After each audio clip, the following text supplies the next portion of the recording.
Canada will join in support and recognition of the state of Palestine in September. And so this is Trump earlier today. Wow, Canada has just announced that it is backing statehood for Palestine. That will make it very hard for us to make a trade deal with them. Oh, Canada. He's a clown. And he's a compromised clown. It's just so absurd. And also, by the way, let's not give too much credit to whatever his name is, Carney, Canada, or Starmer in the UK, or any of these frigging talking tools of capital that are now coming out and saying, oh, we will recognize the state of Palestine. But they're giving it a timeline, because if the Zio state doesn't stop the starvation campaign. So if they decide to recognize the ridiculous pittance of quote unquote aid going in and say, oh, I guess they're abiding, then they don't really have to recognize the state of Palestine anyway. So all of these bullshit contingent theatrics of them saying that while simultaneously funding Holocaust, again, it's like what was going on with Slotkin. You do not get to fund a genocide and then turn around and make some sort of lip service and theatrical nod to doing the right thing on top of the Holocaust you just participated in. It just doesn't work. It doesn't work. Now, his response is per usual moronic, because he has no concept of any of this. I wonder if it's like amazing to me that he went to business school, because it's like there's some basic macroeconomics. I totally went to the Wharton School of Business, and that's the greatest business school in the history of mankind. That's what's been told. I'm fascinated. It never ceases to amaze me, his complete lack of understanding of economics at a very basic level. So I find it very interesting. Is just well, we have a second part here to this story, which I think is very relevant because of the whole connection with these sort of international influences that the Israel lobby has. So meet the pro-Israel lawyers hounding the NHS. Why would anybody be hounding the NHS? Because for many, many years, there has been an attempt to privatize the NHS. That's what the Tories have been doing. Can we just, for shits and giggles, just say that we're talking about what's NHS is the National Health Service in the UK? In the UK. Okay, Peter, you have to, first of all, there are people that are listening that aren't watching, first of all. And second of all, give a modicum of background is helpful. I apologize for not acknowledging. Because we're just totally switching subjects. So yes, we are now talking about the National Health Service in the UK. Jen, are you going to give me a paddling as a result? I just don't want people to not know what you're talking about. I understand, and you're right. So earlier this year, an NHS trust in London banned staff from wearing badges in solidarity with Palestine. What the fuck does that have to do with the NHS? Well, it's the same thing as people not being allowed to wear like the watermelon pins. The flight attendant. The guy that grabbed the pin of the flight attendant. It's like, I'm taking that pin. That's the other, the other thing about the Zios, Jen, which I find so interesting, and obviously in Israel, they're even worse. That you never thought thin skin could be so thin? No. How about the fact that they're handsy, that they put their hands on people? Like they're entitled. That's entitlement. That's why Joe Biden does it. It's when you put hands on somebody, that's a sign of entitlement. Oh, yeah. But Biden would put his hands on people in a very creepy way. Whereas I'm talking about Zionists that try to get physical with people as if to say, oh, I'm above you. Like the Zionists that spit on the Christian Palestinians. It's the same thing. Right. And it's fun and games until they start pulling that shit in some of these other countries and locations. And then they're going to get the find out portion, which does happen to them quite a bit. So yeah, I honestly, I feel sorry for everybody out there in the world that is now going to have to endure the influx of these people. All I would say is if you ever put your hands on me, I mean, I have been in physical altercations with some pretty big guys. We know. You're kicking someone's ass. Honestly, if one of those little bitches that looked like Levy put their I would just have to put them like I'd have to press them over my head and throw them. But if you ever notice, people like that, they don't put hands on people that could defend themselves in their mind. They only put hands on people that they feel they could easily manage. So that's the cowardly part of it. Which is also why I think a lot of it is reflective in men who are very emasculated, who feel that they lack a masculine quality to them, and that this is their way of showing it. Like, I'm tough. I can wield a gun. That makes me tough. Well, in this case, the Zio Lawyer Brigade decided that they're coming after members of the NHS because they wear a pin. Novara Media revealed that the move came after a group of pro-Israel lawyers pursued the trust, insisting it was breaking the law. How was it breaking the law exactly? This wasn't the first time this particular group had directly influenced policy in British public bodies. In fact, it appears to have an outsized influence on public life in the UK, targeting not only the NHS, but local councils, schools, high-profile creatives, and private citizens. Its name is UK Lawyers for Israel. UKLFI. So the point of this, which is really interesting, is that apparently they're for sale over in the UK too. Scroll down, Colin, please.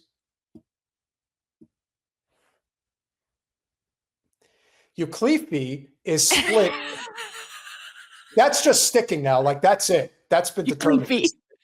UKLFI is split into two entities: the UKLFI Charitable Trust, set up in 2016, and UKLFI Limited, a private company. This sort of dual structure typically allows organizations to comply with UK charity law and receive tax-deductible donations, all while undertaking political activities not usually permitted to charities. The limited company arm of the organization was initially incorporated as an Action for Peace Limited in 2010, but changed its name a few months later. Though its new name was more explicit about the organization's aims, UKLFI You're doing has historically preferred to keep a low profile. You know, this is without question why the state of Israel is going to break, and why so much of what we have been subjected to for so long is going to break. If we can ever be grateful to Bernie Sanders for one thing, is that in 2015, he started the necessary conversation of exposing the actual power structure that makes up American empire. And little by little, we learned about the Koch brothers, among other people. And this is the exposure that the Israel power vacuum never wanted people to know about. But pigs get fat, hogs get slaughtered. And if there ever was a ginormous hog that is past its expiration date, it is the state of Israel. That is where they are, and that's where they're headed. And so as we continue, we don't seek out publicity. Yeah, no shit you don't. Caroline Kendall, its former director of operations, who now lives in Tel Aviv, told the Jewish Chronicle in 2016. This is going back almost a decade. So basically, this is their AIPAC. Yeah, I would say that's probably fair. And the bigger, and this is the thing that's the difference. So clearly, and we've been seeing this in the news over the past couple of years, that the censorship and the general coming down on any sort of Palestinian resistance has been really bad in the UK, just like it's been here. They are having their own issues with the BBC and people saying how they've been, forced to give a certain narrative. And so we know that the UK is nothing like for us to look up to in terms of we're a mess, but they're not doing much better. This is case in point, but the difference is that they do have rules in place regarding financial donations and control. And in terms of the control of their electoral process, I think that they have other safeguards in place. They also have a whole different election situation where they don't have 1.5 year long campaign seasons and a whole bunch of other stuff. But essentially what we're seeing is they're still on the take from the Israel lobby. Is that the gist? In most recent times, UKLFI has actively sought out attention. Natasha Hasdorf, not Hasselhoff, who joined UKLFI in 2014, has since UKLFI. UKLFI UKLFI. Kafifi has since become Kafifi has since become something of a public figure, writing opinion pieces in the Telegraph, appearing on primetime BBC News, and even giving evidence to the Foreign Affairs Select Committee. Not all of the press UKLFI has been positive. In July, bands Massive Attack and Kneecap announced an alliance of musicians speaking out about Israel's ongoing genocide in Gaza. Death, death to the IDF, death, death to the IDF. Give it up. Bob Villain. The artist statement cites aggressive, vexatious campaigns. Vexatious. Vexatious?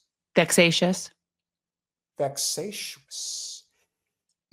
Campaigns operated by UKLFI. UKLFI reported Bob Villain and Kneecap to the police. So that's who reported them to the police. So this is their AIPAC and their ADL or whatever, Now it makes sense.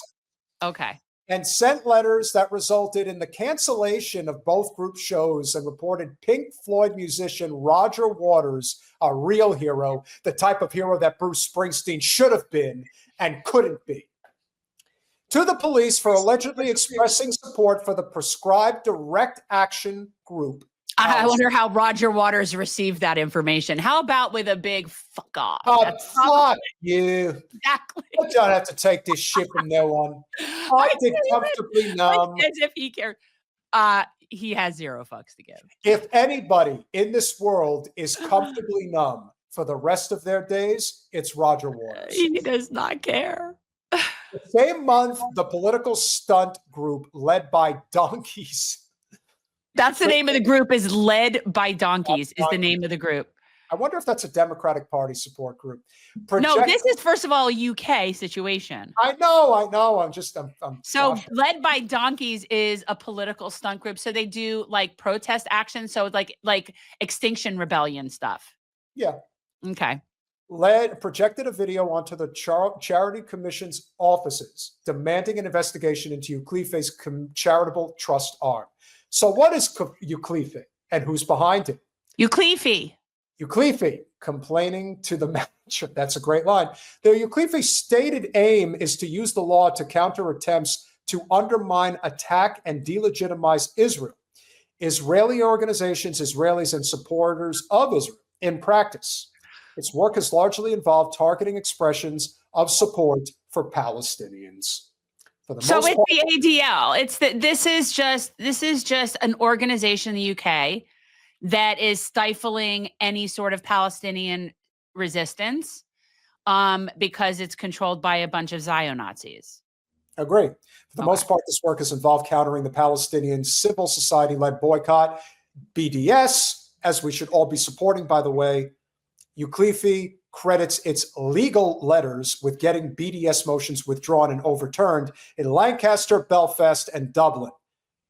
Where are my Irish brethren? What are you allowing this shit to go on for? Seriously, you sound like the Lucky Charms leprechaun when you do it like that. Well, at least it's not happening in Scotland as far as I do love me a Scotsman. And at universities such as London City, okay. Nor is the only councils and higher education institutions that UKLFI targets. In June, the group reported nutritionist Joan Faria to her professional standards body for a social media recipe that encouraged the boycott of Israeli dates. Well, it's not really theirs anyway. They stole them. They're stolen dates. Which it claimed was unsolicited advice, not appropriate for a nutritionist. See, I disagree. They're the ADL. They're basically the ADL. They're the thought police. You're not allowed to not like Israel. You're not allowed to not like Jews. And again, I go back to, I no longer care at all about the claim of anti-Semitism. I don't care. I don't care. It doesn't matter to me. Call anybody an anti-Semite. Call me an anti-Semite. I don't really care. Because at the end of the day, we're allowed to not like people that we don't want to like for whatever irrational, ridiculous reason. If I don't want to like Jews, I don't have to like Jews. I don't have to. I cannot like them. I can hate them. I could even think horrible things. I can even write horrible things. I could make signs. I could make banners. I could wear a t-shirt that says, I hate Jews. I could, a hat. I could do all of it. I'm so tired of being like the whole anti-Semitism thing. Because even if it's true, so fucking what? What's your point? What is your point? The group also pressured the commission to investigate medical aid for Palestinians in 2018. But Jen, I thought everything started on October 7th, 2023. That's what I was told. Alleging that it spread political propaganda, promoted anti-Semitism. Of course it did. And has wait. They're to investigate medical aid for Palestinians. That must be an NGO there or something. Is that like a UK NGO?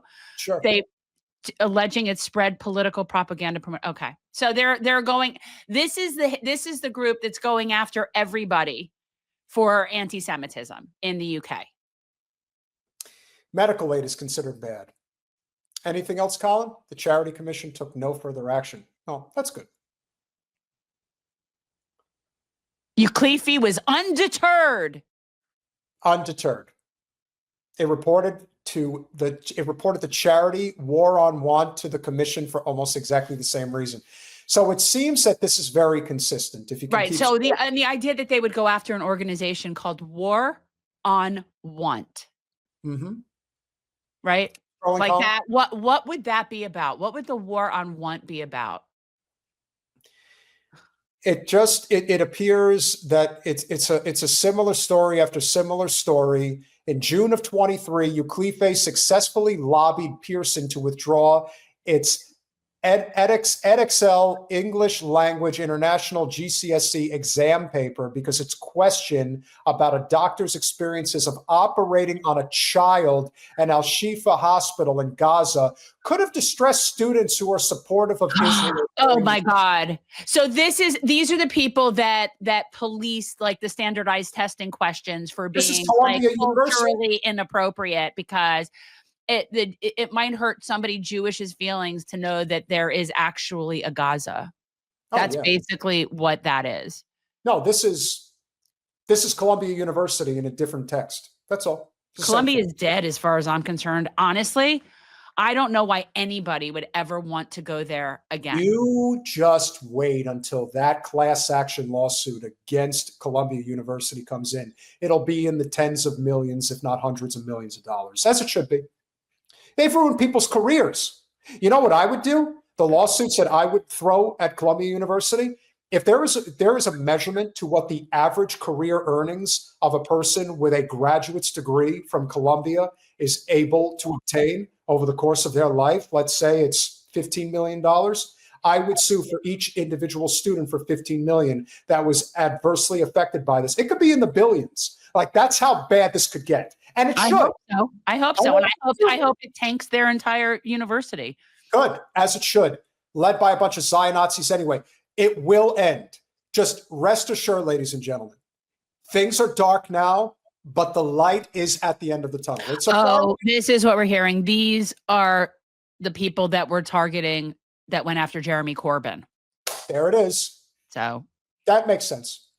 Totally. Yeah, it's their ADL. It's the same shit. And more recently, the group has targeted its efforts on the NHS. In February of 2023, it managed to persuade Chelsea and Westminster Hospital to remove Gazan children's artwork from the corridors. Right, I heard about this. Claiming it made Jewish patients feel vulnerable, harassed, and victimized. Your entire existence is an affront to humanity. I remember that. So I don't know if people are visualizing how absurd that is. Do you understand what they're saying they took down? Yeah. Hospital art drawn by children in a children's hospital, how they hang it up, like they'll decorate the hallway of the children's wing with the kids who are in that wing, like we'll draw. And they took down art from Palestinian children because it was upsetting to people. Well, you know, when you upset children starving isn't upsetting, but their artwork is upsetting. No, but when you hurt a Zionist feelings, Jen, you know, you have to kill a bunch of kids as a result because we don't want them feeling uncomfortable. It's disgusting. I'm just saying, you got to take it into consideration. It's important. So now I hate you, Cleefy. All right, continue. The Trust's crusade against the NHS continued this year when it targeted Barts Health, an NHS trust encompassing 5 London hospitals, with several letters. Novara Media revealed that one such letter accused the trust of being criminally liable for allowing staff to wear Free Palestine and watermelon pin badges on their lanyards. I told you that it was a watermelon problem. Barts updated their uniform policy soon afterwards to ban all visible symbols of Palestinian solidarity. 3 NHS staffers are taking Barts Health to court for discrimination. Please do. I don't know what their law. I don't know what the UK laws are regarding like freedom of speech. I don't know to make that comment, but that is not okay. That's not good. Many of the trust's targets are almost comically wholesome. In February of 24, UKLFI celebrated the cancellation of a community kite-making workshop, citing claims that the children's event was reminiscent of October 7th paragliders.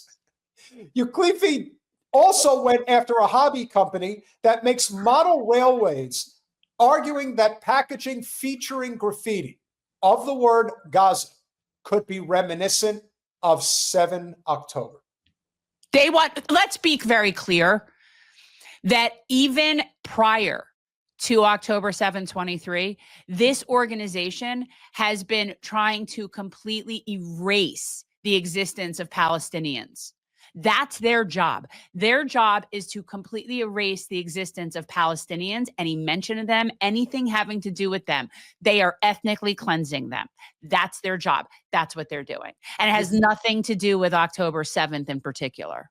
You can continue to complain. You can continue to troll. You can do whatever you want. But let me assure you, all of you, you are going to be rounded up like the plague. You will never again control this country and our politics. How do we know who? You know, it's a very general statement. I think you are wrong. You're going to have to be a lot more specific. Who's wrong? What are we wrong about? Who are you talking to? That's what I want the Zionists to understand. I don't care what you do. I don't care where you go. Just get the fuck out of this country. And you're never going to control our politics again. You may control it today. You may control it tomorrow. But the country is waking up to you and they hate you. And they are now understanding how you've been able to control our system. Not just this country, by the way. You're saying it like is this. No. The world hates them. That's true. But so goes the United States, so goes a lot of the world.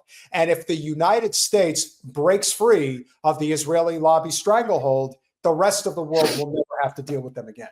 And so that's the goal. That's our mission. That's why we have this channel, and that's why we will continue to speak this message. More recently, in September of 24, UKLFI reported International Criminal Court prosecutor Karim Khan, KC, to the UK's Bar Standards Board for allegedly making false statements about Israeli Prime Minister Netanyahu and former Defense Minister Yoav Gallant when saying he would pursue arrest warrants for them for alleged war crimes.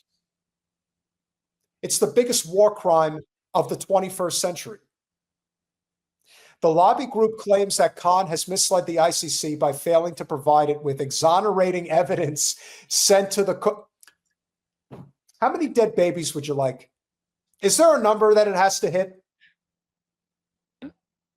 There is no number that will satisfy them. That's the point. Let's finish out with this subject, with this topic right below. Colin, if you just go a little further. Friends in high places. Both the staff and supporters of UKLFI are deeply embedded in the British establishment. 6 of its 9 patrons currently sit in the House of Lords, of course, including Baron David Pannick, who advised former Prime Minister Boris Johnson over the Partygate scandal. Another Lord, Johnson Dyson, served as the second most senior judge in England and Wales. Remember, this is why the Zionist brigade is trying to control the courts here in the United States. That's why you've got Emil, what's his name, that just got appointed? Emil Bove, I think it was. And former chair of the Advisory Council, the Secretary of State for Culture, Media, and Sport. The group also has deep links in legacy media. Its CEO Jonathan Taylor and director Caroline Taylor are the parents of Camilla Turner, political editor of the Sunday Telegraph. Late August, Turner co-authored a front page story for the paper on a new report that accused the BBC of anti-Israel bias. Turner's front page splash did not mention her father's significant involvement in the report. Hasdorf has written 12 times for the Telegraph since November of 2023. And you know what?